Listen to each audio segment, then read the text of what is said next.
tenemos un conjunto de objetivos en donde, bueno, el primer objetivo es comprender cuáles son los fundamentos clínicos actuales de la suplementación ortomolecular desde el punto de medicina funcional integrativa. También indicar suplementos de manera racional, personalizada y basada en procesos biológicos, poniendo un poco el enfoque no tanto en el suplemento en sí, sino para qué utilizamos este suplemento, y por ello la aplicación de la psiconeuroinmunoendocrinología en la toma de decisiones es fundamental. Evitar la sobreutilización y el uso sintomático aislado de suplementos, y también integrar la suplementación dentro de un abordaje sistémico donde los hábitos, la alimentación, el contexto y la adaptabilidad que va a tener ese suplemento y la persona dentro de su contexto es fundamental. Entonces vamos a empezar a hablar un poquito sobre cuál es la fundamentación de la suplementación ortomolecular inteligente, y para ello tenemos que ver un poco la evolución que ha tenido este concepto a lo largo de la historia.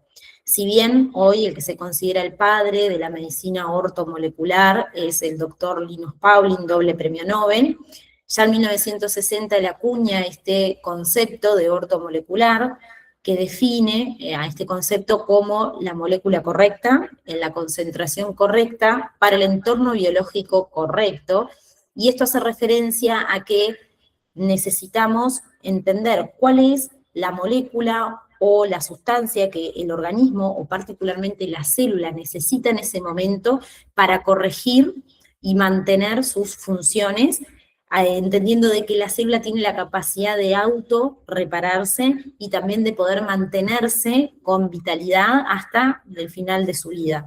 Entonces, este concepto que ya acuña Pauling en 1960 también hace referencia al entorno en el cual está esa célula inmersa, y de esa forma también está hablando de la epigenética y la importancia que tiene en cualquier célula y cualquier función que la célula cumpla. Hoy ese concepto ha evolucionado y además implica algunos otros conceptos que quizás en 1960 no se conocían tan en profundidad, como es, por ejemplo, la modulación de las redes inflamatorias. Hoy sabemos que la inflamación es un proceso biológico necesario para que nuestro organismo se pueda defender, pero que por distintas causas la inflamación se ha mantenido sostenida en el tiempo, y una inflamación sostenida en el tiempo pasa a ser una inflamación crónica de bajo grado, en donde genera algunas repercusiones a nivel tanto celular como tisular y en el entorno, que genera alteraciones a largo plazo, y que hoy es una de las causantes de la gran mayoría de las enfermedades metabólicas crónicas. Entonces tenemos que considerar el terreno inflamatorio de ese individuo, de esa persona, en el momento de pensar en la medicina ortomolecular. Por supuesto, el rol que tienen las hormonas, las citoquinas, al igual que en la red inflamatoria, en todo este eje relacionado con el sistema nervioso, es fundamental y es necesario que estén regulados esos tres macrosistemas, para que entonces todo lo que la información que nosotros le demos, sea a través de la alimentación, de la suplementación, realmente tenga un significado en las células. También tenemos que considerar de que nuestra usina eléctrica, que es la mitocondria, es la primera que se altera cuando hay algún trastorno a nivel funcional de la célula, y por lo tanto optimizar la función y darle las herramientas, los insumos, y esto se traduce en sustancias químicas a las mitocondrias para que puedan funcionar correctamente. Entonces también tenemos que considerar cuál es la funcionalidad mitocondrial que tienen nuestras células, que en forma indirecta lo podemos determinar, para de esa forma poder suplementar en forma adaptativa. Y ese soporte adaptativo que tiene el organismo también lo tenemos que considerar en todo momento, porque no es lo mismo dar un suplemento en una persona que está sana, en una persona que está transcurriendo por una enfermedad, y que además si esa persona está transcurriendo por una enfermedad aguda, o por una enfermedad que se ha cronificado y se agudiza en momentos, o por resoluciones de una enfermedad que por mucho tiempo tuvo y que ahora el organismo se tiene que volver a adaptar a esas nuevas condiciones. Entonces, los suplementos tienen que funcionar como un soporte para que la adaptación natural y la reacomodación natural de nuestro organismo se pueda dar sin que sea interrumpido por la falta o la deficiencia de esos nutrientes o esas sustancias que a través de la suplementación estamos indicando. Y por último, y esto también coincide con lo que ya decía Linus Pauling en 1960, no olvidar nunca la influencia epigenética. En qué entorno se encuentra esa persona, cuáles son sus hábitos, cuáles son no solamente los hábitos alimenticios, sino también sus hábitos como la higiene de sueño, el manejo del estrés, el movimiento, son todas influencias epigenéticas que van a repercutir en forma totalmente diferente en una persona, aunque tenga la misma alteración con otra, pero si el contexto es distinto o se comporta frente a ese contexto en forma diferente, también el resultado que vamos a tener de la suplementación va a ser diferente. Entonces, desde el punto de vista de la medicina funcional y ortomolecular, básicamente existen 3 tipos de suplementación. Una suplementación que lo que busca es corregir aquellos déficits, ¿sí? O cuando hay requerimientos mayores, o cuando tenemos una mala absorción. Por ejemplo, en el caso de déficit comprobado, tenemos una analítica, podemos tener un déficit de hierro, ¿sí? Con una sideremia baja, una ferritina que puede estar elevada, y entonces ahí vemos de que hay un déficit comprobado de hierro. Este tipo de suplementación es una suplementación correctiva, al igual que lo es cuando, por ejemplo, estamos en crecimiento y necesitamos quizás alguna suplementación específica de algún grupo de las vitaminas del complejo B. O si estamos frente a una alteración, como puede ser una hiperpermeabilidad intestinal o alguna intolerancia ya determinada, como puede ser la intolerancia al gluten, ¿sí? Puede haber un síndrome de mala absorción, por lo tanto, por más que esté consumiendo alimentos ricos en determinados nutrientes, no llega a cubrir con los requerimientos necesarios, y entonces ahí la suplementación se torna en una suplementación de tipo correctiva. Esta es el tipo de suplementación que más conocemos, que dentro de la medicina convencional es la que más se aplica. De hecho, los suplementos, cuando se utilizan dentro de la medicina convencional, la gran mayoría es con esta finalidad. Ahora, también tenemos una suplementación que es de tipo preventiva. Cuando ya conocemos el terreno del paciente o cuando sabemos que el paciente está transcurriendo por una alteración que todavía no configura una enfermedad, pero sí que hay sintomatología ya positiva, y vemos de que hay un riesgo aumentado de desarrollar determinada alteración de salud que conlleva una enfermedad, o que haya aumentado el estrés metabólico crónico, o que haya una carga oxidativa muy grande, ¿sí? Entonces ahí se hace una suplementación de tipo preventiva, previniendo de que ocurra un suceso mayor y que genere un déficit o que genere mayor requerimiento de ese nutriente. El caso más común que se utiliza es suplementar en vitamina C para, por ejemplo, en este caso, reforzar un sistema inmunológico que puede estar con una carga tóxica o una carga oxidativa por un tratamiento quizás de un medicamento convencional. Muchas veces ocurre también como coadyuvante de tratamientos oncológicos, y de esa forma entonces se hace una prevención para que no se desarrolle una alteración mayor.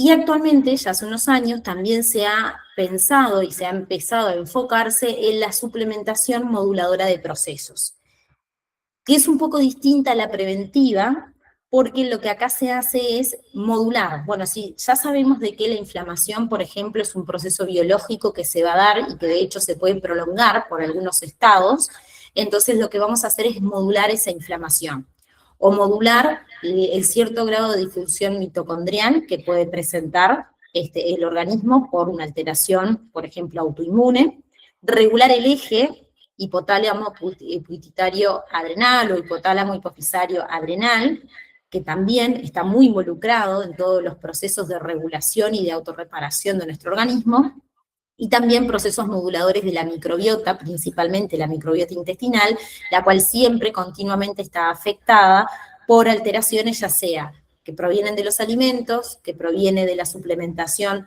a veces no tan bien indicada, que proviene de medicamentos que son muy tóxicos y que esto pueden alterar las características de la microbiota intestinal, o incluso el propio estrés, ¿sí? Genera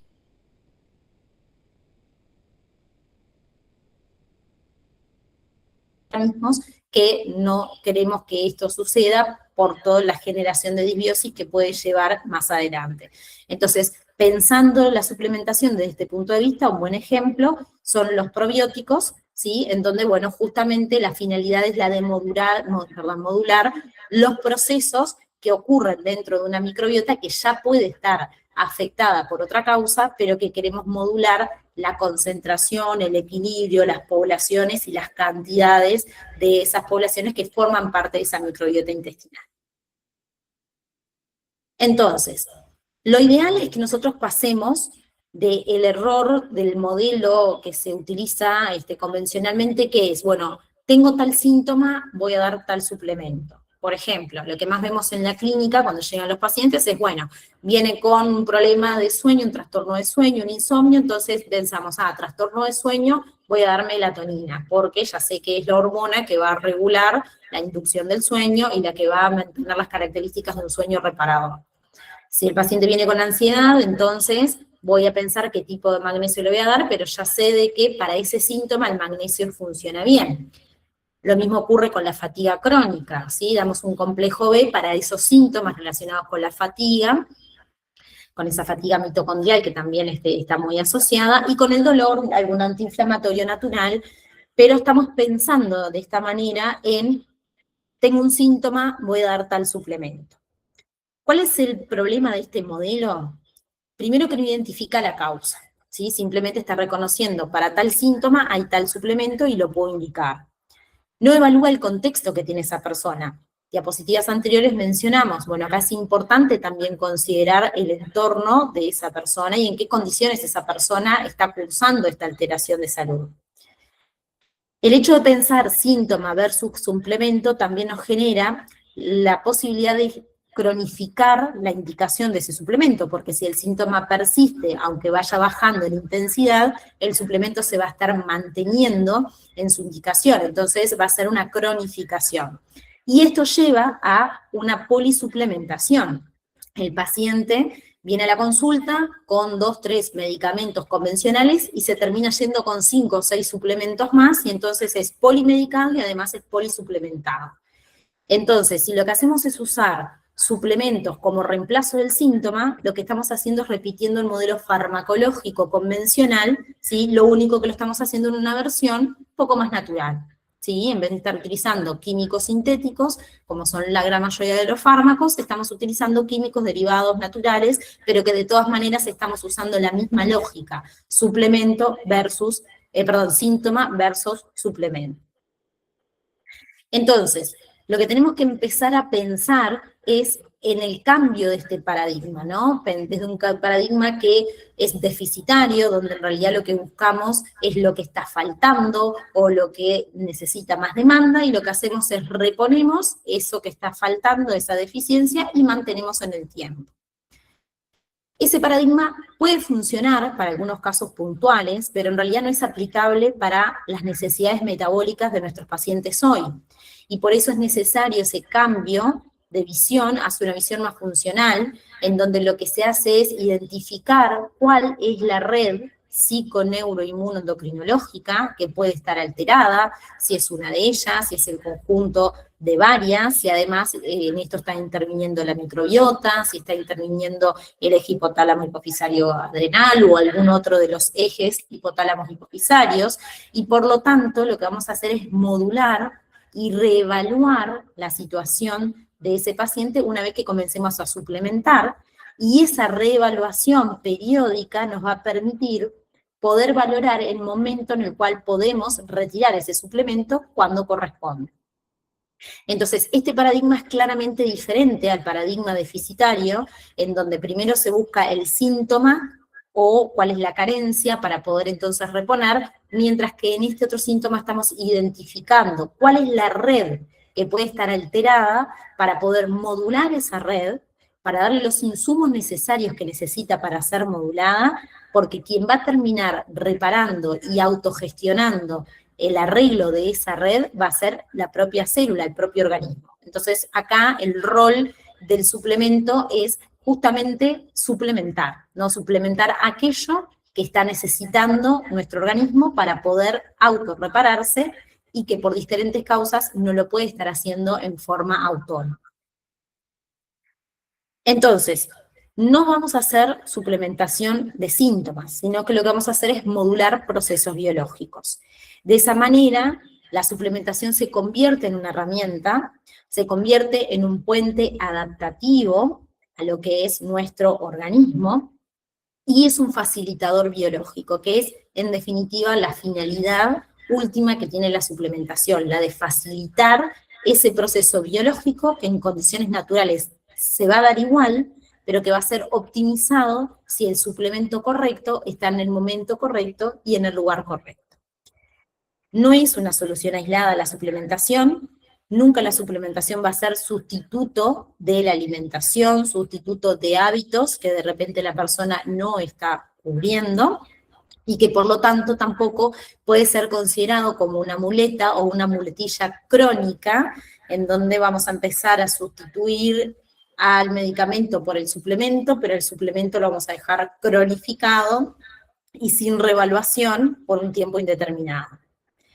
Entonces acá la pregunta que nos podemos hacer es, ¿qué proceso necesito modular en mi paciente y qué rol cumple el suplemento que selecciono dentro del plan que estoy armándole a mi paciente?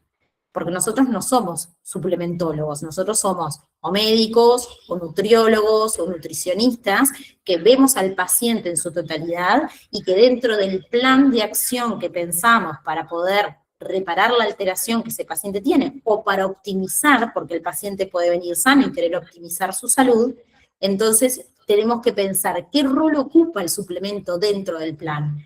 ¿Es el principal actor dentro del plan de acción? Entonces tengo que pensar que quizás estoy en ese paradigma deficitario. Ahora, si estoy considerando los hábitos del paciente, estoy considerando el contexto del paciente y los procesos biológicos que el paciente puede tener alterados, entonces estamos posicionando el suplemento en un lugar correcto, en donde el rol que va a cumplir va a ser justamente el facilitador biológico.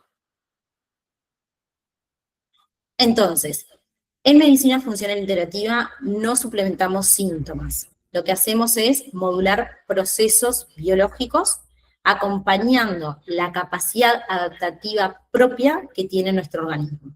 Nuestro organismo, salvo algunas deficiencias que sean genéticas y que esas en realidad no tienen corrección, sino algún cierto grado de modulación, tiene, salvo esas excepciones, nuestro organismo tiene toda la maquinaria suficiente para poder hacer la autorreparación, la restauración de su alteración biológica a cualquier grado de complejidad, o sea, desde lo molecular, lo citosólico, lo celular, lo tisular, lo orgánico y en la red general.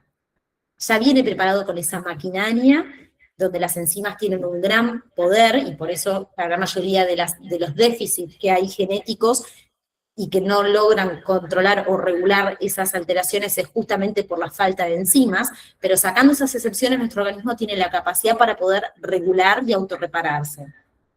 Lo que nosotros tenemos que entender y poder investigar es cuáles son aquellos insumos que tiene en déficit o que tiene alterado o qué condiciones tiene ese organismo que quizás sea alterado, como puede ser su microbiota intestinal o su mucosa intestinal, que no le está permitiendo absorber de los alimentos esos nutrientes que está necesitando o los insumos que requiere para producir las sustancias que necesita para poder autorregenerarse.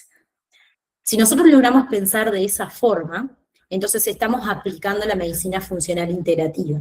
Y no estamos pensando, y en este momento no lo mencionamos, en ningún síntoma específico, sino que estamos pensando en los procesos biológicos que nuestro organismo está realizando y cuáles son aquellas patitas que necesita para poder ser modulado y que tenga o continúe con esa capacidad autorregenerativa. Entonces, este enfoque PINE o psicoinmunoneuroendocrino tiene que estar presente al momento de nosotros aplicar cualquier tipo de indicación. Primero porque es un modelo clínico integrativo real.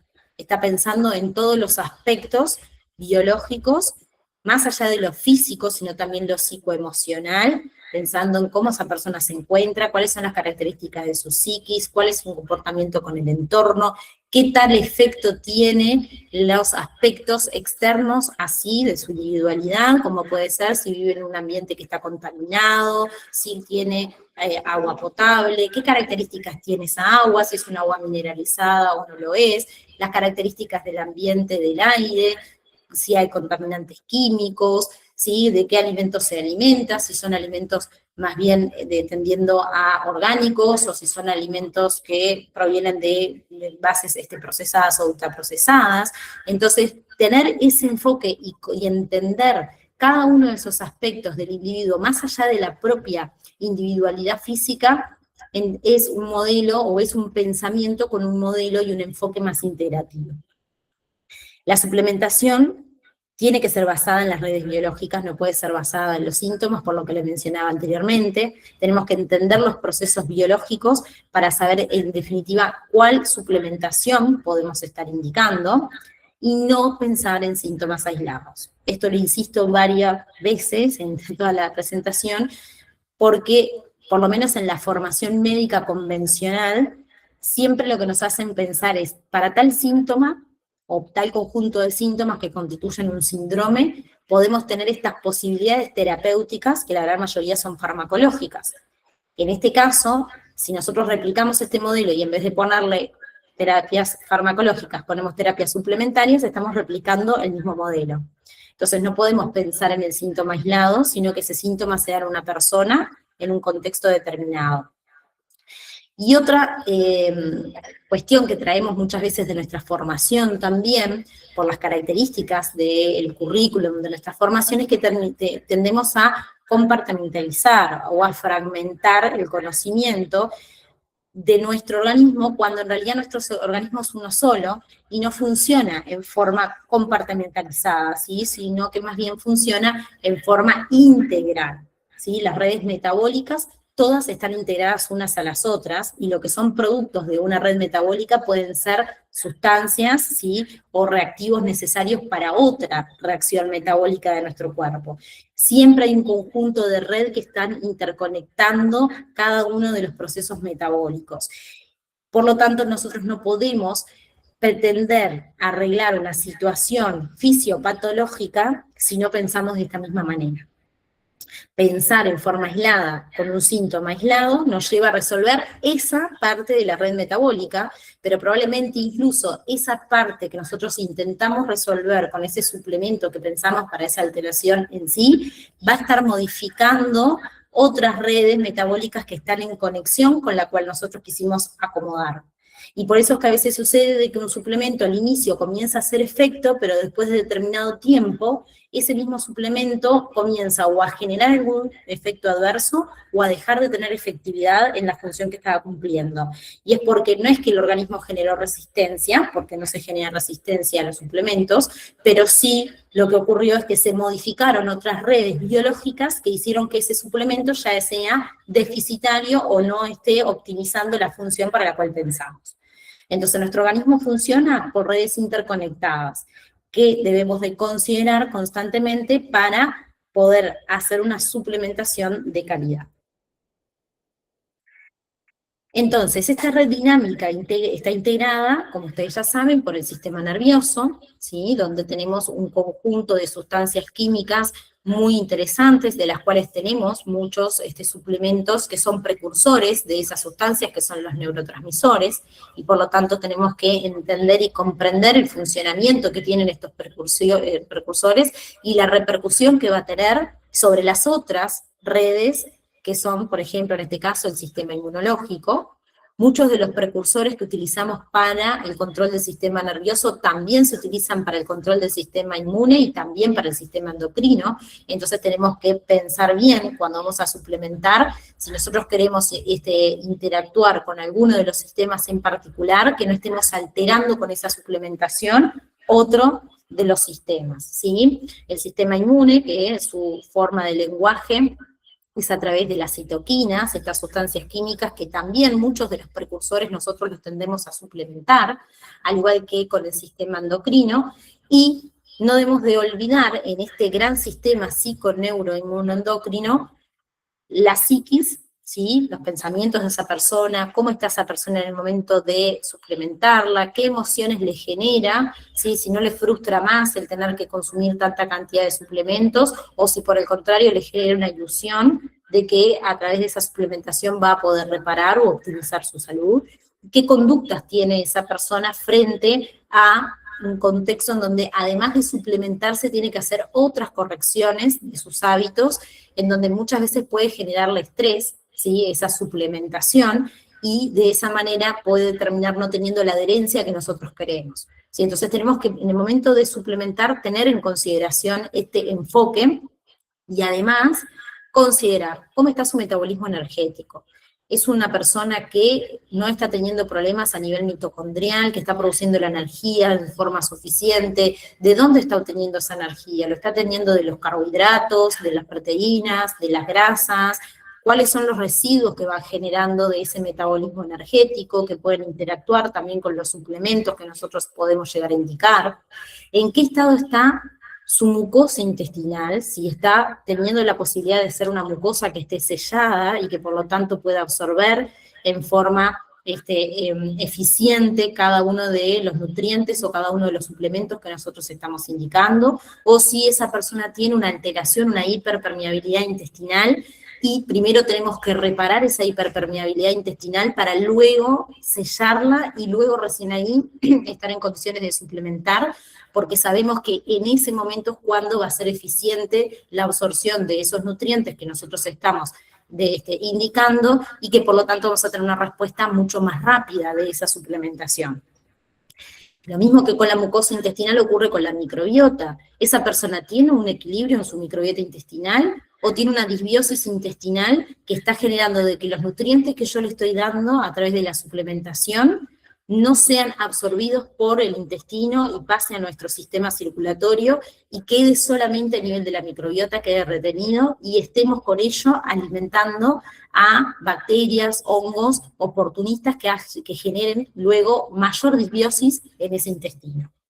Entonces tenemos que pensar también a la hora de la suplementación cuáles son las características del intestino. Primero, corregirlo y luego entonces hacer nuestra acción terapéutica en la suplementación. Y vuelvo acá a repetir el contexto emocional. Es muy importante cómo la persona, cuando nosotros la estamos suplementando o queremos darle la indicación de suplementación, toma esa acción. En muchos casos, si nosotros queremos suplementar y hacemos una polisuplementación, terminamos estresando al paciente y el paciente termina dejando esa terapia. Y eso es algo que no es ni positivo para el paciente ni positivo para nosotros como terapeutas. Entonces tenemos que siempre pensar el contexto emocional que le genera la suplementación al paciente, más allá del contexto emocional que esté cursando el paciente en sí. Entonces, cada suplemento que nosotros indicamos impacta directamente en una red de cada uno de estos sistemas. Y que además no solamente estos sistemas actúan en forma aislada, sino que están interconectados. Entonces, pensar cuando nosotros hacemos la suplementación, cuál es el impacto menor que podemos generar en cada uno de estos sistemas, y que por el contrario optimice la comunicación entre ellos para entonces generar una eficiencia y además permitir esa autorregulación y autorreparación que el organismo necesita. Además de esto, también tenemos que evaluar este eje neuroendocrino, ¿sí? Este eje relacionado entre lo nervioso y lo hormonal, y los vínculos que hay entre cada uno de estos ejes. Entonces, valorar el ritmo circadiano es fundamental. Nosotros ya sabemos de que nuestra hormona cortisol tiene un ciclo circadiano en donde es más activa en el día y a partir de las 4 de la tarde comienza a descender, y a partir de las 9 de la noche comienza a aumentar progresivamente la melatonina, que es la hormona que conocemos como el sueño, hormona que induce el sueño, y que ambas son totalmente incompatibles. Si el cortisol está elevado, la melatonina va a estar descendida y viceversa. Entonces, si nosotros queremos darle un suplemento para modular el sueño a un paciente, pero ese paciente tiene un estrés crónico, donde le podemos medir el cortisol salivar o sanguíneo, y vemos de que el cortisol de la tarde todavía sigue elevado con respecto a los niveles de referencia, aunque nosotros le demos el mejor suplemento inductor del sueño, no vamos a lograr, porque nunca vamos a estimular a la melatonina ni a ningún precursor de la melatonina que nos permita entonces inducir o mejorar la calidad del sueño. Entonces el ritmo circadiano es fundamental. Hay algunos suplementos que además se indican en la noche porque tienen mejor absorción cuando el intestino está en reposo. Pero si nosotros tenemos un hábito de cenar muy tarde y la digestión todavía está muy activa, va a ser esto de que no se pueda tampoco absorber bien ese suplemento y por lo tanto la eficacia del mismo va a estar reducida. Los estados de alerta crónicos, si el paciente presenta un cortisol elevado crónico que no respete ese ciclo circadiano, es muy difícil que cualquier suplemento que tenga algún impacto en forma directa o indirecta con cualquier hormona que nosotros quieramos regular, es muy difícil de que alguno de ellos vaya a ser efectivamente eficiente su función, porque el propio cortisol y todas las sustancias que genera el cortisol a través de esa activación del eje hipotálamo pituitario adrenal o hipotálamo hipofisario adrenal, va a impedir de que el uso de las sustancias o de los precursores o de los nutrientes que lleve ese suplemento realmente sean bien utilizados. Entonces, otra de las preguntas que nosotros nos tenemos que hacer, además de si ese suplemento en realidad es efectivo o no en lo que yo estoy pensando, es si el paciente está desregulado en sus funciones o si verdaderamente está deficitario de sus funciones. Porque a veces con regular la función ya no es necesaria la suplementación. Y el ejemplo que hoy les mencioné es un ejemplo claro. Si yo tengo una hiperpermeabilidad intestinal, por mejor suplemento que yo le dé para regular cualquier función de nuestro cuerpo, no va a ser correctamente absorbido, porque va a tener un síndrome de mala absorción esa persona, y por lo tanto, hasta que yo no le corrija su condición de hiperpermeabilidad intestinal, le selle el intestino, no vamos a lograr una buena absorción. Entonces tenemos que pensar primero, antes de suplementar, si no tengo que corregirle las características de su intestino, para entonces mejorar ese terreno biológico y de esa forma ahí comenzar a suplementar. Otro de los componentes importantes, como mencionábamos hoy, es la inflamación crónica de bajo grado, que incluso puede estar persistiendo en una persona que su laboratorio, su paraclínica, de normal. Generalmente nosotros tenemos marcadores inflamatorios inespecíficos, como puede ser la PCR, como puede ser la velocidad de eritrosedimentación, como puede ser la homocisteína, que aunque se permanezcan dentro de los rangos que para la medicina convencional sean normales, nosotros ahí tenemos que tener un ojo más clínico y ver si ese valor está más hacia el límite superior o hacia el límite inferior, o si realmente se encuentra en la media de ese marcador, para entonces ya pensar, si se acerca hacia el límite superior, seguramente que esos marcadores ya me estén indicando una inflamación crónica de bajo grado. Y si por el contrario me va hacia el límite inferior, probablemente lo que me esté mostrando sea un agotamiento adrenal. De las dos maneras, en los dos extremos, me está marcando una inflamación crónica de bajo grado. Entonces, aunque el paciente llegue a nuestra consulta con laboratorios que marquen sus indicadores dentro de un parámetro o un rango de normalidad, tenemos que de todas formas tomarnos el tiempo de poder valorar en qué margen se encuentra, si más hacia el margen superior, el medio o el inferior, para asegurarnos de que no nos estemos comiendo o que no estemos salteándonos una inflamación de bajo grado. ¿Y por qué es importante? Porque si tenemos marcadores inflamatorios tendiendo hacia alguno de los extremos, y además tenemos algún elemento paraclínico o clínico de alguna de estas alteraciones, como puede ser el síndrome metabólico, entonces podemos estar previniendo y modulando estos procesos para que no se desarrolle.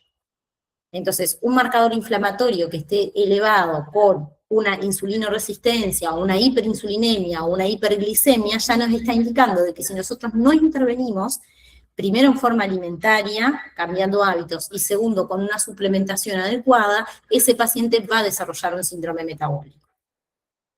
Lo mismo ocurre con enfermedades autoinmunes. En la artritis reumatoidea pasa bastante, en donde muchas veces la velocidad de eritrosedimentación, que es uno de los marcadores más habituales que se utiliza, o incluso el propio factor reumatoideo, nos da dentro de rango de normalidad, pero otros valores inespecíficos, como puede ser el ácido úrico, como puede ser la homocisteína, nos está dando sobre el margen superior, y eso nos está indicando de que esa artritis reumatoidea igual está activa porque hay una inflamación crónica de bajo grado, aunque los niveles de parámetros de indicación estén dentro del rango de normalidad. No sé si se entiende esto. Otro ejemplo también muy claro de la inflamación crónica de bajo grado se da cuando tenemos un laboratorio normal y el paciente relata de que siente desde hace un tiempo olvidos frecuentes, olvidos de cuestiones que son importantes y agudas, o sea, recientes, y además siente como esa sensación de niebla mental.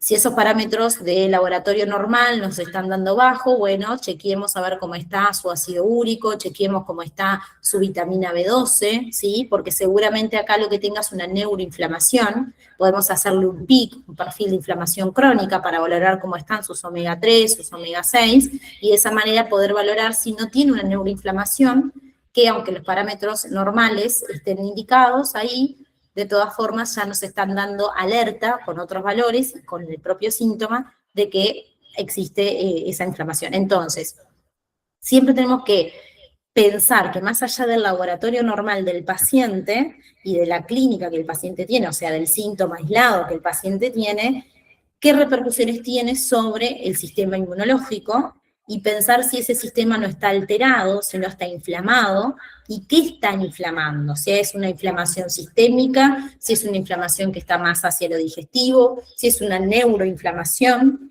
si es una osteoartroinflamación y está generando ahí esa alteración continua, por ejemplo, la artritis reumatoidea.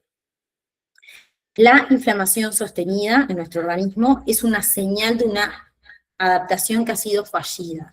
Y como yo les decía, el organismo tiene la capacidad de adaptación y autorreparación, pero si hay una falla de ello es porque probablemente lo que está faltando son los insumos para que esa red metabólica de resolución de esa inflamación se dé. Entonces ahí es donde la suplementación y cambios de hábito cobran importancia. Por otro lado, también tenemos otro de los componentes que pueden ser la base de las enfermedades crónicas metabólicas, que es el estrés oxidativo. El estrés oxidativo no es solamente pensar en radicales libres, sino que tenemos que pensar en el equilibrio que tiene que haber para que ese estrés oxidativo no se dé de producción de radicales libres, producción de antioxidantes o la obtención de antioxidantes suficientes para poder neutralizar los radicales libres que el organismo está produciendo en exceso. El estrés oxidativo, al igual que la inflamación crónica, es una función necesaria de nuestro cuerpo. De hecho, nuestro sistema inmunológico, para poder eliminar noxas, como pueden ser virus o bacterias, genera un estrés oxidativo controlado que permite que con esos radicales libres se puedan eliminar a esas bacterias, virus o la noxa física o química que sea en cuestión. Ahora, cuando hay un exceso o un desequilibrio, ya sea por exceso de producción de radicales libres o por deficiencia o agotamiento de los antioxidantes, se genera, ¿sí?, una sobrecarga metabólica, promueve y mantiene una inflamación crónica, genera mayor exposición también ambiental a más radicales libres, o el propio ambiente también puede ser un determinante de mayor producción de radicales libres, y no nos debemos de olvidar de que el estrés emocional crónico genera también sustancias químicas que en su degradación y reciclado también generan radicales libres. Entonces, una de las cosas muy importantes es que cuando se hace, por ejemplo, un estudio de estrés oxidativo, un test de estrés oxidativo, y se ve que el paciente tiene mucha producción de radicales libres, el primer razonamiento clínico es, bueno, le voy a dar antioxidantes para que este paciente neutralice los radicales libres. Hoy existe mucha evidencia de que los suplementos y el exceso de suplementación y la falta de regulación de esa suplementación y de reevaluación en un periodo de tiempo también puede generar estrés oxidativo, porque los antioxidantes pasan a ser más que la cantidad de radicales libres, y de esa manera entonces genera un estrés oxidativo, que algunos le llaman estrés oxidativo inverso, porque es por la falta de radicales libres, ¿sí?, que esa persona termina siendo oxidada. O sea que el oxígeno termina oxidando a los propios antioxidantes por esa falta de equilibrio de los radicales libres. Entonces, siempre que estoy suplementando tengo que pensar si estoy apagando el fuego, ¿sí? O sea, estoy buscando el equilibrio entre radicales libres y antioxidantes para lograr la neutralidad y el correcto funcionamiento, o si estoy quitando el combustible al sistema inmunológico, que es la producción de radicales libres para determinadas alteraciones que en forma controlada es útil, y entonces estoy generando una sobrecarga metabólica con un aumento exagerado del uso de antioxidantes. Por otro lado, también la disfunción mitocondrial.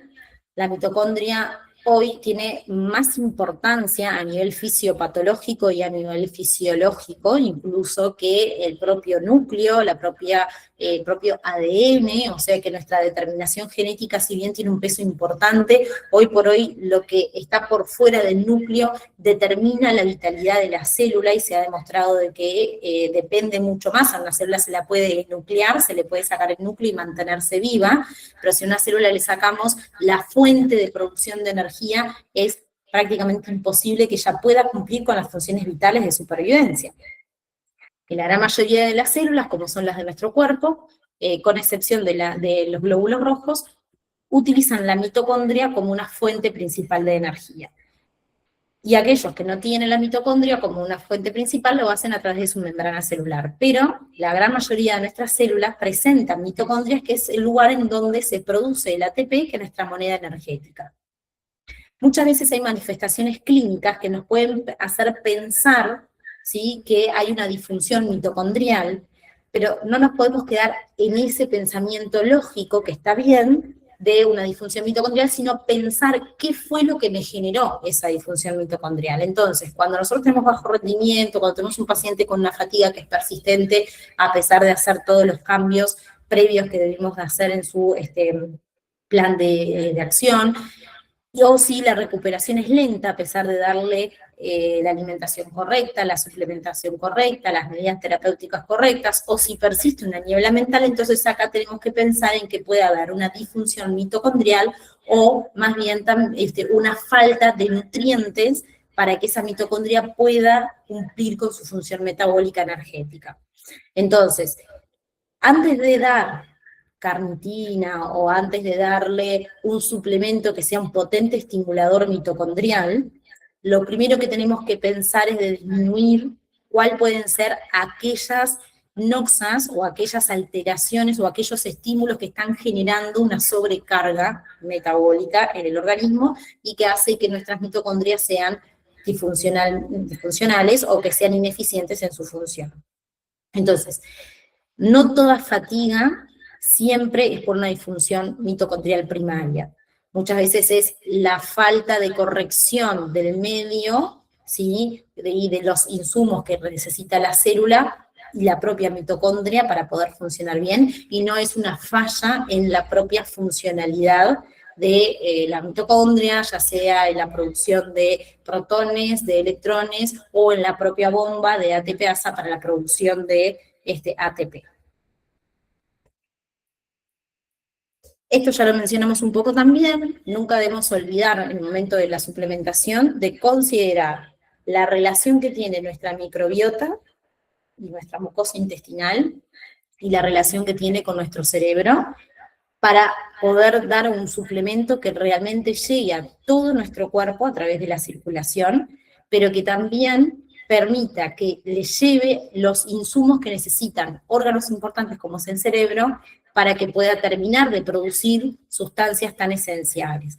Entonces, acá volvemos nuevamente con los síntomas digestivos de mala absorción, con la hiperpermeabilidad intestinal, ¿sí?, y con todas las emociones y sentimientos que se generan en forma crónica y que terminan alterando a la microbiota intestinal.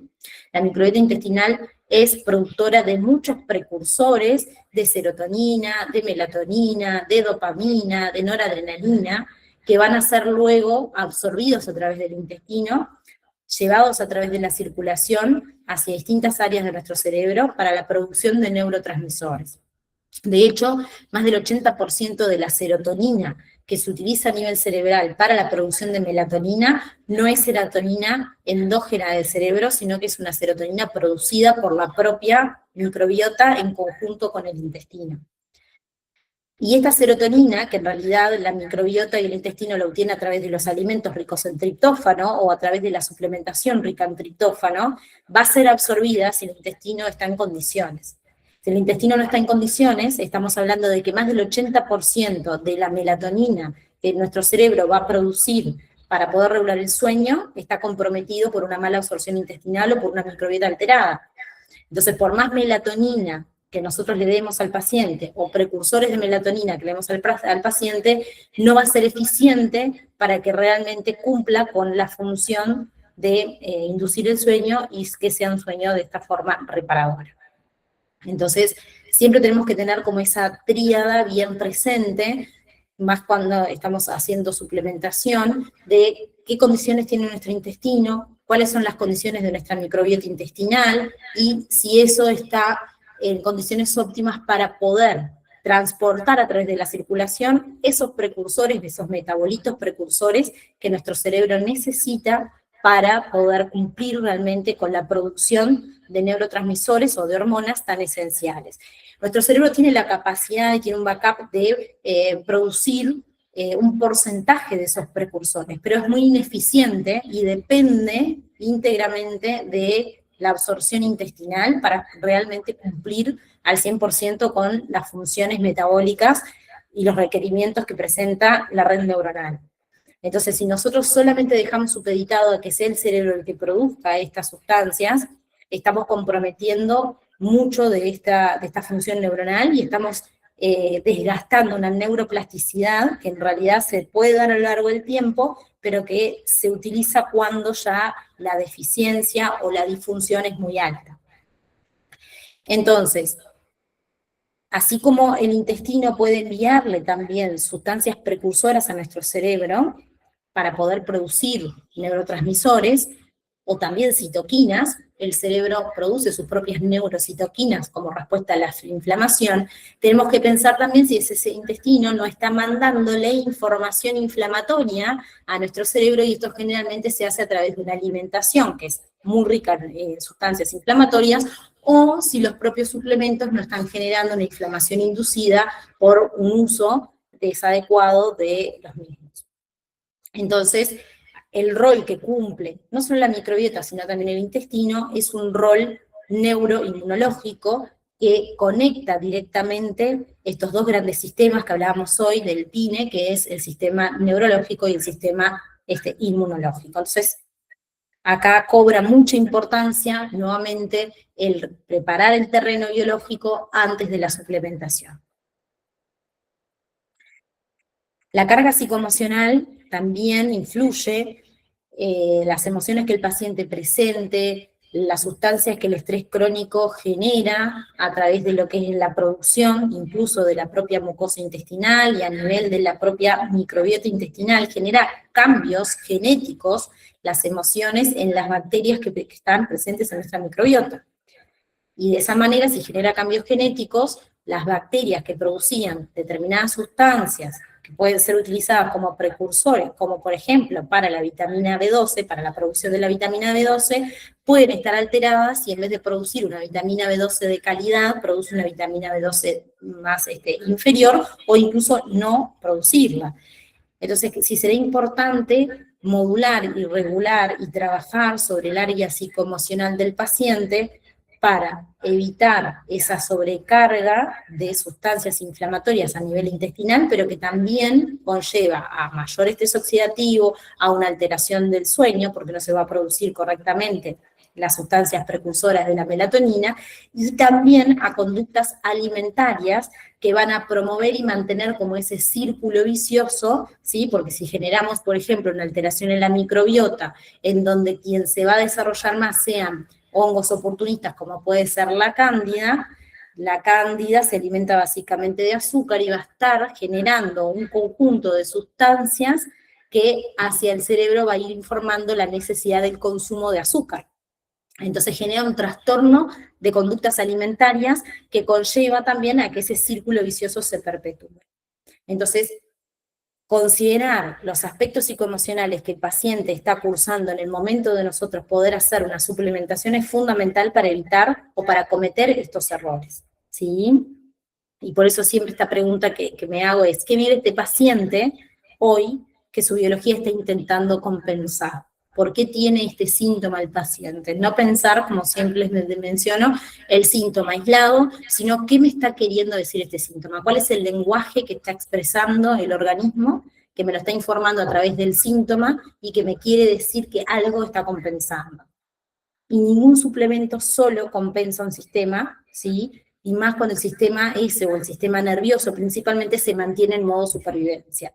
Si el sistema nervioso está en supervivencia, el sistema inmunológico también y el sistema hormonal también, y por lo tanto están afectadas los tres grandes megasistemas que no hay suplemento ni intervención aislada que valga si no hacemos una mirada más integral y observamos cuáles son aquellos aspectos que tenemos que también mejorar, reparar o incluso optimizar antes de hacer una suplementación.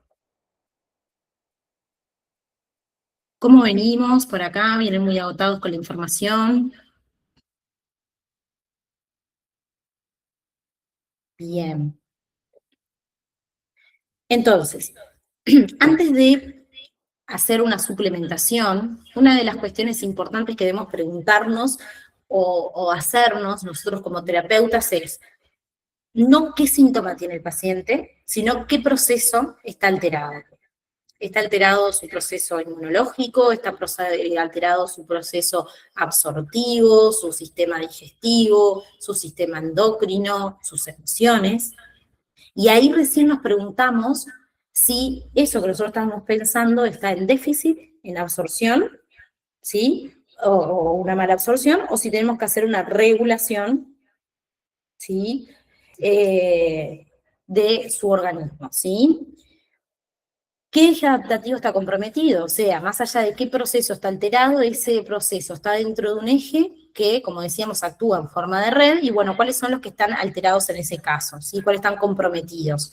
¿Y qué factor del entorno, no nos olvidemos nunca de la epigenética, perpetúa ese desequilibrio? ¿Y de qué manera, una vez que yo empiece a suplementar, voy a reevaluar? ¿Cuáles van a ser mis parámetros para hacer la reevaluación de ese suplemento y ver si continúo con ese suplemento o si lo dejo lo suspendo por un periodo de tiempo, lo suspendo en forma definitiva. Entonces acá, si nosotros nos hacemos estas preguntas, la suplementación pasa a ser una herramienta de transición adaptativa, un modulador biológico, ¿sí? Que forma parte de un plan integrativo en donde el suplemento va a tener un rol bien definido.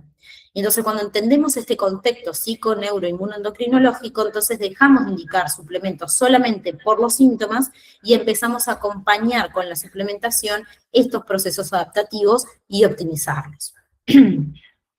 Entonces, la suplementación inteligente comienza siempre con una evaluación integral, donde además de la biología que yo valoro del paciente, también voy a valorar lo psicoemocional, voy a valorar los hábitos que tiene ese paciente y cuál es el contexto adaptativo que tiene este paciente. Y a mí me sirve mucho este algoritmo, que se los voy a compartir más adelante, cuando voy a hacer la suplementación de un paciente, donde obviamente evalúo sus redes inflamatorias, su regulación neuroendocrina, me pregunto qué está desregulado, ¿sí? Si está desregulado su sistema inflamatorio, su mitocondria con un estrés oxidativo, su microbiota, su sistema digestivo, y entonces ahí, de esa manera, me evito pensar solamente en el órgano y pienso además del órgano en la función que éste cumple, y por lo tanto en los procesos biológicos. Entonces, dejo de pensar, por ejemplo, en la fatiga como un caso aislado, ¿sí? O la fatiga con algún otro síntoma más que quizás no está tan relacionado, y pienso, bueno, si esta fatiga está relacionada con la niebla mental, si además esta niebla mental se asocia con ansiedad, o si el paciente refiere tener esa niebla mental o tener fatiga cuando se encuentra más ansioso. Entonces ahí puedo valorar si hay una disfunción adaptativa a este proceso biológico neurológico y por lo tanto ahí ya estoy pensando en un conjunto de suplementos que van a ir más hacia la modulación y la regulación de ese estrés oxidativo y neuroinflamación asociada. La distensión, otro ejemplo, es no pensar una distensión abdominal aislada, sino también pensar, bueno, esa distensión abdominal está asociada con algún otro conjunto de síntomas que me hagan pensar en una inflamación sistémica o en una neuroinflamación. Entonces ahí me permite pensar qué red está alterada y no solamente qué órgano está alterado según el síntoma que relate el paciente. También los biomarcadores funcionales, lo que decíamos hoy, no solamente valorar lo que ya está en un rango patológico, sino buscar tendencias, ir hacia los extremos, hacia los rangos, saber cuál es el comportamiento de esos marcadores, qué correlación clínica tiene esto con el paciente, ¿sí? Por ejemplo, es muy habitual ver la vitamina D baja, y aunque esté dentro del rango de la normalidad, porque no sé en otros países, pero pasa mucho de que el rango de normalidad de la vitamina D va de entre 30 a 100, donde es un parámetro muy ampliado, y el 30 ya es deficitario en comparación a un 50 o un 70 que se acerca más hacia el nivel del límite superior, y en donde en realidad nuestro organismo utiliza la vitamina D en forma más óptima, con respecto a una vitamina D de 30, que ante cualquier alteración, como por ejemplo puede ser un resfriado o una gripe, va a bajar esos valores de vitamina D y va a dejar de tener una función inmunológica. Lo mismo pasa con la ferritina, con el PCR, con el perfil tiroideo ampliado, ¿sí? Que es algo también que es muy característico, que cuando se valora el perfil tiroideo no se valoran todos los componentes de ese perfil tiroideo, sino que nos quedamos solamente con el valor hipofisario, que es el de la TSH, y no regulamos o no entendemos que está funcionando dentro de la tiroides, ni la conversión de esa T4 a T3, para poder valorar realmente cuál es el grado de optimización funcional que presenta esa glándula. Entonces, el laboratorio normal no siempre significa de que la fisiología esté óptima. Tenemos que buscar, indagar un poquito más, ser un poco más incursivos, ¿sí? En el sentido de leer más atento las funciones que cumplen o el valor que nos está diciendo ese parámetro en cuestión. Evaluar el contexto metabólico es importante, hoy lo mencionaba con el ejemplo que di del síndrome metabólico, hay marcadores inflamatorios que pueden estar hacia un perfil de rango superior, y si este paciente además tiene una insulino resistencia o una hiperinsulinemia marcada, ya me cambia el perfil terapéutico que voy a pensar para ese paciente, la composición corporal, estoy con un paciente que tiene una composición corporal adecuada, o estoy con un paciente con sobrepeso, donde además ese sobrepeso tiende a ser más a nivel abdominal, entonces también ya estoy pensando en otro tipo de suplementación o de conducta que me va a llevar a pensar no solamente en un síndrome metabólico, sino también en una esteatosis hepática, y debemos entonces de considerar otros componentes, como por ejemplo puede ser la carga tóxica que tenga el organismo, que lleva a que esa composición corporal sea más de grasa y no de proteínas. Por lo tanto, el perfil lipídico también tiene que ser muy importante analizado, y la variabilidad energética diaria, o sea, cuáles son las acciones o cuáles son los movimientos que tiene el paciente, es un paciente sedentario o si relativamente hace actividad física y qué tipo de actividad física hace. Entonces, el metabolismo y el contexto metabólico del paciente va a definir la estructura terapéutica que yo voy a tomar, más allá de la suplementación, pero en el caso del suplemento es muy importante porque me va a definir la conducta terapéutica que va a tener ese suplemento en todo el metabolismo o en un contexto metabólico que sea más óptimo o menos óptimo. Lo segundo es la evaluación psicoemocional, en donde vamos a poder valorar no solamente las características del estrés sostenido, que ya lo mencionamos, sino también si la persona tiene técnicas de regulación de su estrés, si tiene dificultades para desconectarse de sus labores, de sus problemas, si es una persona que tiende a estar irritable, entonces estamos viendo que tiene un sistema nervioso simpático muy en alerta, o si tiene una sobrecarga tóxica, ¿sí? Crónica, a nivel hepático, y eso también le genera una alteración a nivel psicoemocional, porque está más irritado, está con ira, con cefaleas, que esos son todos síntomas bien característicos de estados emocionales relacionados con la ira, ¿sí? Con la represión.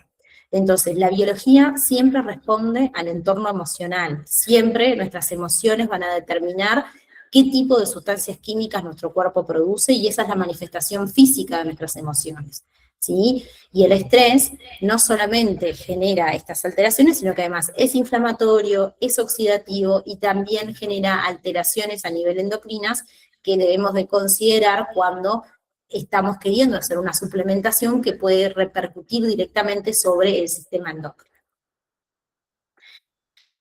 Cómo duerme el paciente, si le cuesta conciliar el sueño, si tiene despertares nocturnos, si se despierta reparado, si siente que descansó en la noche o se despierta como si no hubiera dormido, como si no hubiera descansado, si vive en alerta constantemente este paciente, ¿sí? Entonces tenemos que siempre tener en cuenta el ritmo circadiano y la fatiga que puede llegar a tener ese paciente asociado, que no siempre es por un déficit nutricional, sino por una desregulación adaptativa que puede tener de su sistema energético.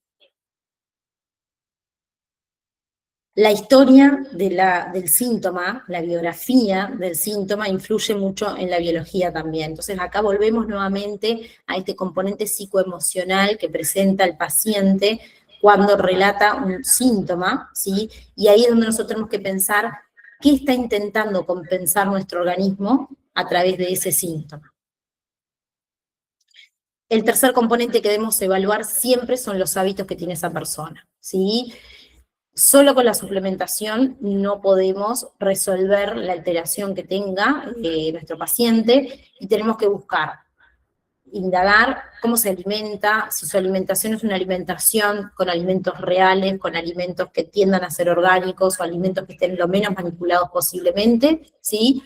Ver su alimentación real que tiene con respecto a la alimentación que debería de ser ideal y tratar de buscar, de conciliar un equilibrio en el cual el paciente pueda adaptarse y hacer algunos cambios de sus hábitos sin que eso le genere mayor estrés. Lo mismo con la calidad del sueño, si el paciente tiene un sueño de mala calidad, poder valorar y evaluar de qué forma nosotros podemos reeducar, ¿sí?, en la higiene de sueño a ese paciente.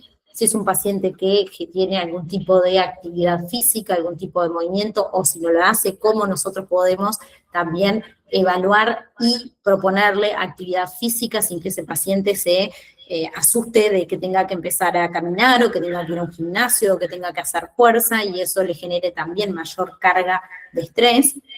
Y la exposición tóxica a la cual el paciente puede estar, tóxica a nivel químico, a nivel física y a nivel también psicoemocional. Hay vínculos y relaciones que generan toxicidad, que eso aumenta el cortisol en sangre y por lo tanto genera una desregulación de todos los sistemas que hemos mencionado en la presentación.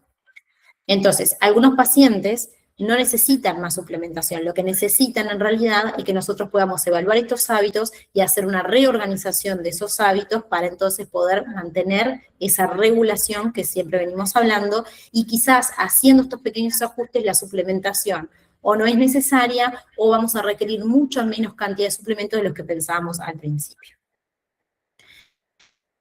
Por lo tanto, la indicación de la suplementación siempre tiene que ser personalizada, ¿sí? Y siempre tiene que ser pensada como una herramienta para una transición adaptativa que el propio organismo la hace, ¿sí?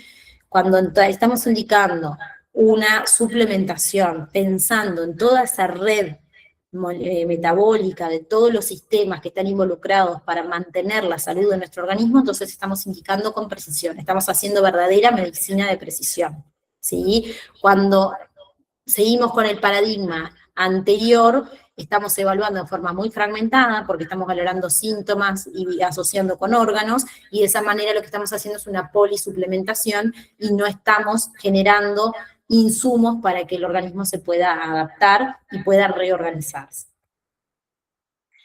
Acá les traje simplemente un caso clínico como para que podamos valorar a una paciente, ¿sí? Que, bueno, puede ser una paciente de todos los días de nuestro consultorio, en donde, bueno, es una mujer de 42 años, que vive en la Ciudad de México, que tiene un cargo ejecutivo en una empresa multinacional, y que el motivo de consulta que presenta es variable, ¿no? Porque relata fatiga persistente, ansiedad leve, que ha aumentado de peso y que ese aumento de peso ha sido progresivo, presenta distensión abdominal y dificultad para dormir. Además de esto, la paciente tiene 2 hijos que son adolescentes, tiene una alta carga laboral por el cargo ejecutivo que presenta, al estar muchas horas en el lugar de trabajo, también presenta una alimentación irregular y un alto y excesivo consumo de café, cena muy tarde, ¿sí? Se acuesta muy tarde y esa carga laboral que ella presenta actualmente hace que pueda tener poco tiempo para hacer actividades de ocio o incluso para hacer actividad física. Del laboratorio convencional que se le solicitó, todos los parámetros se encuentran dentro del rango normal. Entonces, esto se lo dejo para que ustedes puedan pensar qué tipo de suplementación indicaríamos con este contexto o con esta historia clínica un poco resumida de esta paciente. Entonces, si nosotros pensamos en forma aislada los síntomas que la paciente tiene, pensaríamos en un conjunto de suplementos, ¿sí? Donde puede haber algún regulador adaptogénico, donde puede estar algún mineral, como puede ser el magnesio, donde podemos pensar en bajarle esa inflamación y ajustarle su aparato digestivo, haciéndole a un tipo de probiótico, indicándole algún sellante intestinal, ¿sí? Entonces acá ya vamos pensando en 4 o 5 suplementos que podríamos estar indicando.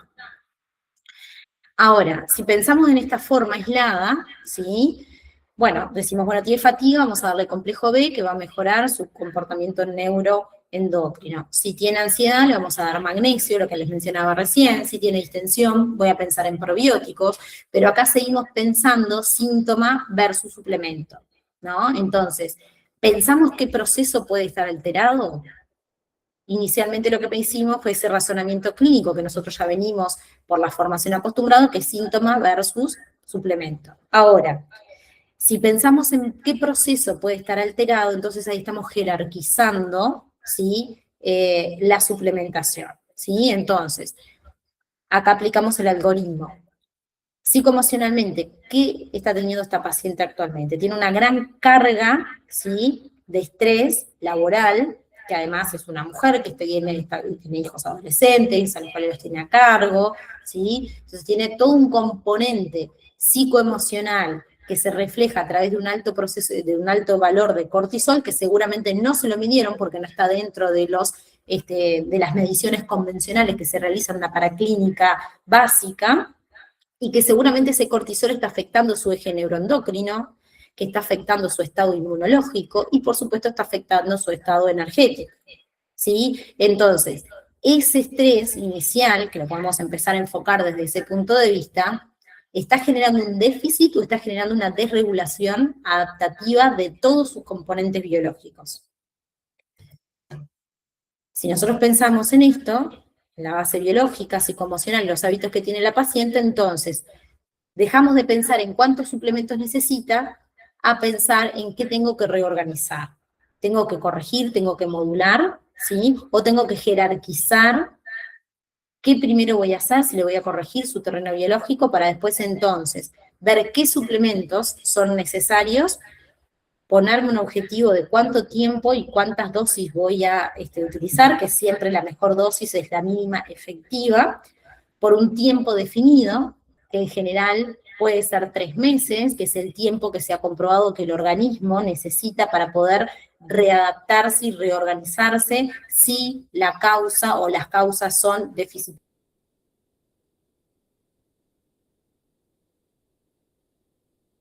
o de desregulación. Y luego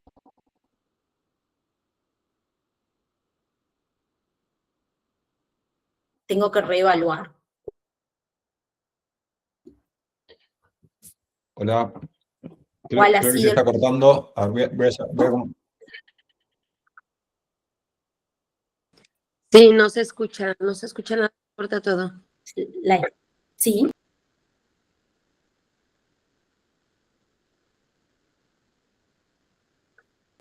Sí, es que ya no. ¿En dónde?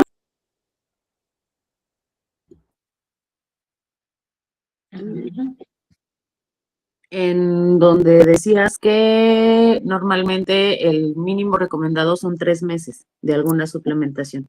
Ok, entonces, ¿ahí me escuchan bien? ¿Me ven bien? Sí, ya. Sí, ahora sí. Perfecto, entonces vuelvo a compartir acá.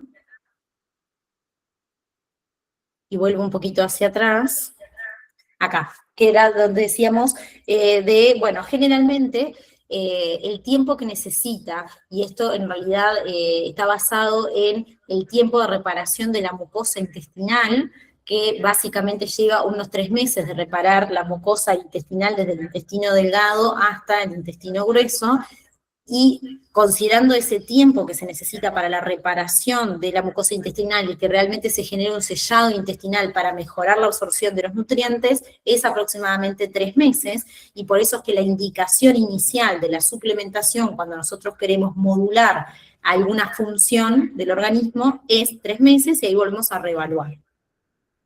Al reevaluar, nosotros podemos valorar si ese suplemento ya ha cumplido con la función para la cual nosotros nos pusimos como objetivo, o si realmente todavía falta que esa función o que ese objetivo se lleve a cabo, y entonces volvemos a dosificarlo, volvemos a indicarlo. Si se puede medir a nivel sérico, podemos hacer una medición para ver en qué concentraciones se encuentra, y nuevamente, si necesito volver a indicarlo, hacerlo por 3 meses más y reevaluar.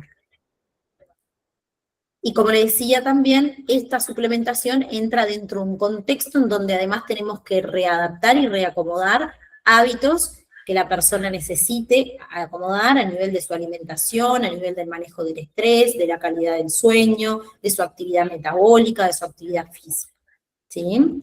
Entonces, si nosotros consideramos todo lo anterior y llevamos a cabo ese algoritmo de pensamiento, de razonamiento clínico, quizás de los 5 o 6 suplementos que inicialmente pensamos, terminamos generando una suplementación más acotada, una suplementación que realmente cubra con las necesidades que nosotros pusimos como objetivos iniciales, ¿sí? En este caso, en el caso de Mariana, debemos de regular su eje hipofisario, hipotálamo hipofisario adrenal, o sea, regular su producción de cortisol, con estrategias de regulación de la ansiedad, ¿sí? Con estrategias de regulación del estrés, y a la misma vez le estamos apoyando con un glicinato, un treonato de magnesio para bajar esos niveles de ansiedad, principalmente en horario nocturno, donde se va a absorber mejor, ¿sí?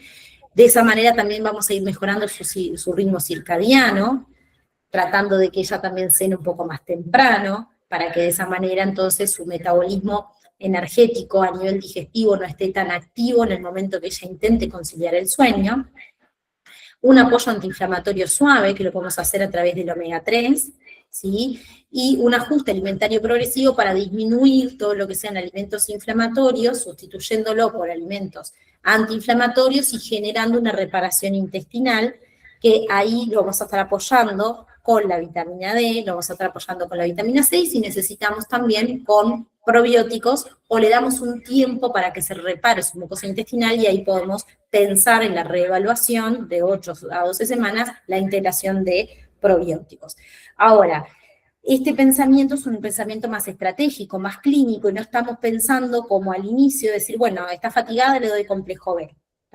Está fatigada o está con ansiedad, le doy adaptógenos para que le bajen la ansiedad. Entonces termino haciendo una polisuplementación, ¿sí? Masiva, que cubre el síntoma, pero no está pensando en esta red de procesos moduladores o de procesos biológicos para modular en sí todo su funcionamiento. Esto es un ejemplo, simplemente no necesariamente tiene que ser de esa manera, pero siempre tenemos que pensar primero en reparar el terreno biológico para poder suplementar y que esa suplementación sea efectiva, ¿sí? Y por lo tanto ahí, al reparar y al sellar el intestino, quizás necesito menos cantidad de suplementación que cuando la vi por primera vez a la paciente y pensé en todos esos suplementos que podían ser posibles en su caso. Entonces, con esta forma no estamos tratando la fatiga de Mariana, sino que estamos modulando la red que está generando esa fatiga, su sistema nervioso, su sistema inmunológico, su sistema hormonal, ¿sí? Sus hábitos y su sistema psicoemocional. Acá les dejo este algoritmo que se los fui presentando de apartes, de razonamiento clínico, y les va a quedar también luego en la plataforma para que ustedes, si lo desean, lo puedan utilizar.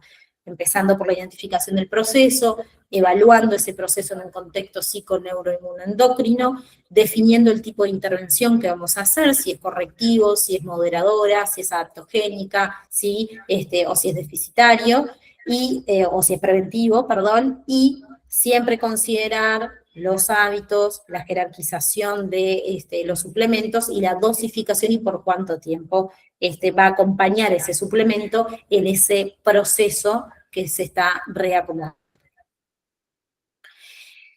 Bien, ahora vamos a hablar de algunos errores frecuentes que se pueden dar cuando se hace suplementación sin considerar estos aspectos, este enfoque, o esta sobreutilización de suplementos que a veces se superponen y que terminan generando, como hoy le mencionaba, entre otras cosas, un estrés oxidativo, que es lo opuesto para lo cual nosotros pensamos utilizar ese suplemento.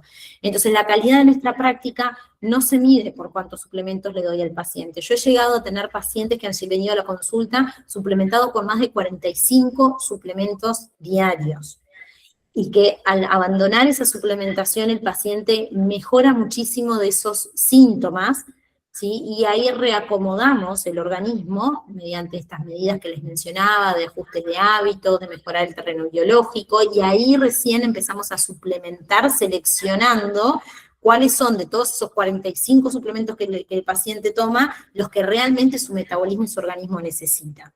Entonces, ahí es donde estamos pensando, ¿sí?, qué tipo de suplemento realmente está necesitando el paciente, y estamos haciendo más precisión en lo que estamos indicando y no estamos suplementando por suplementar.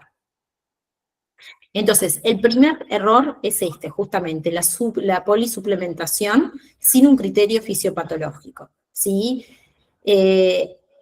Para el ejemplo que vimos anteriormente, se suplementa todo junto, ¿sí? Y eso es otra característica también importante. Cuando empezamos a suplementar, lo ideal es que empecemos a suplementar en forma paulatina y progresiva, porque si no, no sabemos cuál es el suplemento que está generando quizás una interacción con alguna medicación que esté tomando, o una interacción con otro suplemento, no sabemos cuál de esos suplementos realmente está funcionando. El paciente gasta mucho dinero en la polisuplementación y termina bajando su adherencia o termina dejando el tratamiento porque realmente lo que le genera es estrés.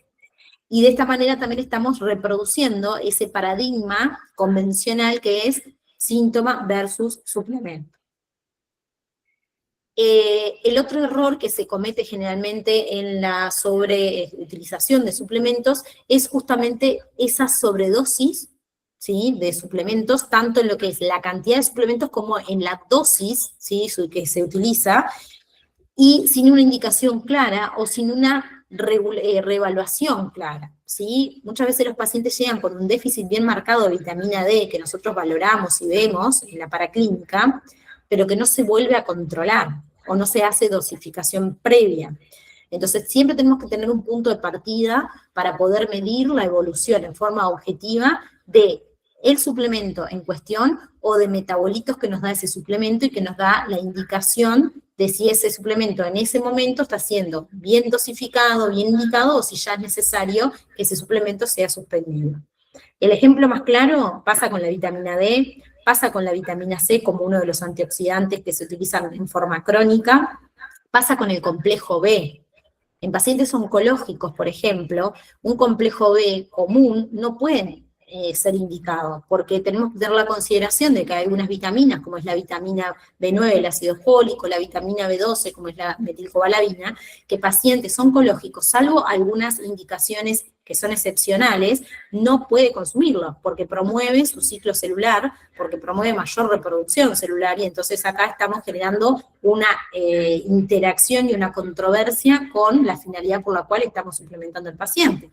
Capaz que estamos dándole un complejo B para la fatiga provocada por la quimioterapia, pero le estamos dando los insumos para que esas células tumorales se sigan reproduciendo al darle vitamina B9 y vitamina B12.